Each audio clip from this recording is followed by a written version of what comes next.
সালামান, welcome back to another video. তো আজকে কথা বলবো মেগাস্টার শাকিব খান অভিনীত তার আপকামিং প্রজেক্ট সোলজার বলে সিনেমাটাকে নিয়ে।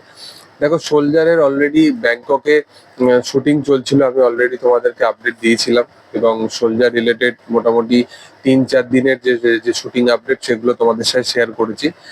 এবার যেটা আপডেট উঠে এসছে যে সোলজারের কিন্তু ফাইনাল শিডিউল ব্যাংককে মানে শেষ হয়ে গেছে এবং ব্যাংককের যে পোর্শনটা ছিল সেটা পুরোটাই কিন্তু অ্যাকশন সিকোয়েন্স ছিল। মানে সোলজার কোনোভাবেই লাস্ট ইয়ার রিলিজ করতো না, এটাই তার বড় প্রমাণ। কারণ সোলজারের যে ইম্পর্টেন্ট পোর্শন গুলো মানে অ্যাকশন সিকোয়েন্স গুলো, সেই সিকোয়েন্স গুলো শুট করা বাকি ছিল। তো সেই দরুন কোথাও গিয়ে এই কাজটা 1 বছর মতো পোস্টপোন হয়ে যায় এবং ফাইনালি এই কাজটার অ্যাকশন সিকোয়েন্স মানে বা বলতে পারো যে মোস্ট প্রবাবলি ইম্পর্টেন্ট যে পোর্শন গুলো সেগুলো কিন্তু শুটিং কমপ্লিট হয়ে গেছে।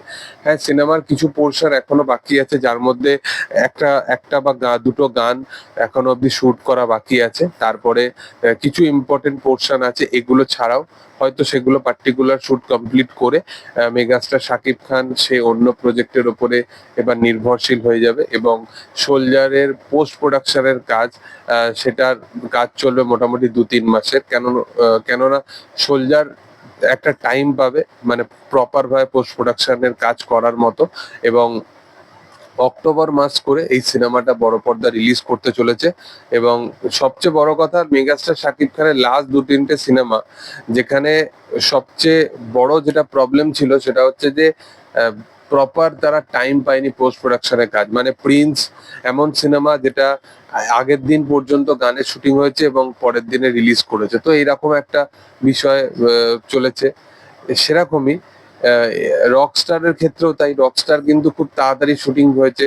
রকস্টার তাড়াতাড়ি শুটিং এর মধ্যেও যে জিনিসটা ডেলিভার করেছে ওটা টাচ করাও বড় বড় পরিচালকদের মানে ধারের কাছেও না। তো যাই হোক, তো সেই বিষয়টা আর তো কিছু বলে লাভ নেই। তো সেখানে আজমান রুশো বলেছে যে আমি প্রপার যদি পোস্ট প্রোডাকশনে কাজ পেতাম তো যে জায়গাগুলো কিছু কিছু খামতি রয়ে গেছে সেগুলো থাকতো না সিনেমাটার মধ্যে।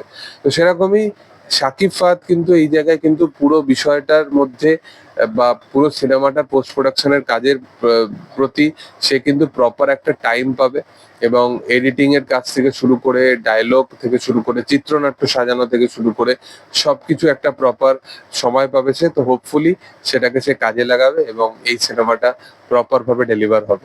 অক্টোবর মাসে এই সিনেমাটা হোপফুলি আসবে এবং দেখার যে সিনেমাটা হয় কেমন।